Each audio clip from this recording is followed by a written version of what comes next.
Okay, so now that I've got my new chord progression on here, I'm highlighting all these notes. I'm going to quantize them so they sync up exactly with the beat. There we go.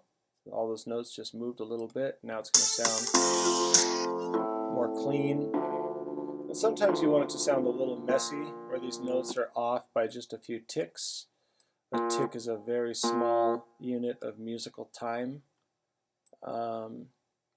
So you have like whole notes, half notes, quarter notes, eighth notes, and then it gets smaller and smaller. So ticks are just like fractions. So if I were to take this note, let's stretch out our timeline here.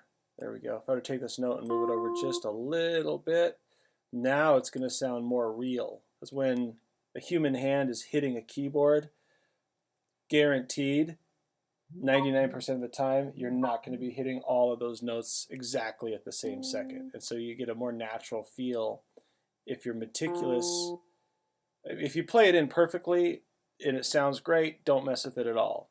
You know, play it back. It sounds natural. It sounds good. Everything's pretty much where you want it to be. Not necessarily perfectly in sync is the point. So if I take these all out of joint just a little bit by a few ticks, now it's going to have a more natural sound. So the ear almost cannot tell that those were not all hit at the same exact second.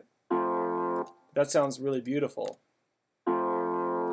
And now hear this one with all of these notes exactly synced up.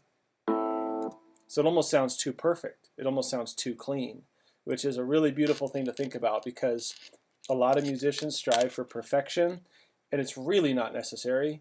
I mean, would you look at the Mona Lisa and you would just say that's not perfect? I mean, you know, there's going to be, you know, there's always something you could have done a little bit differently. So at one point you just have to say, that's it, I'm done, I'm happy with it, you know?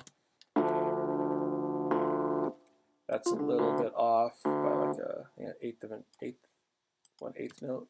And I want to stretch that out. There we go. So a little lesson there for you on perfection and stretching out your, adjusting your notes a little bit out of joint so it sounds more natural. So you play it in, number one. So I just played this in a moment ago. And then I quantize the notes, and then I manually offset each note by a few ticks, and I think I left this one right where it was.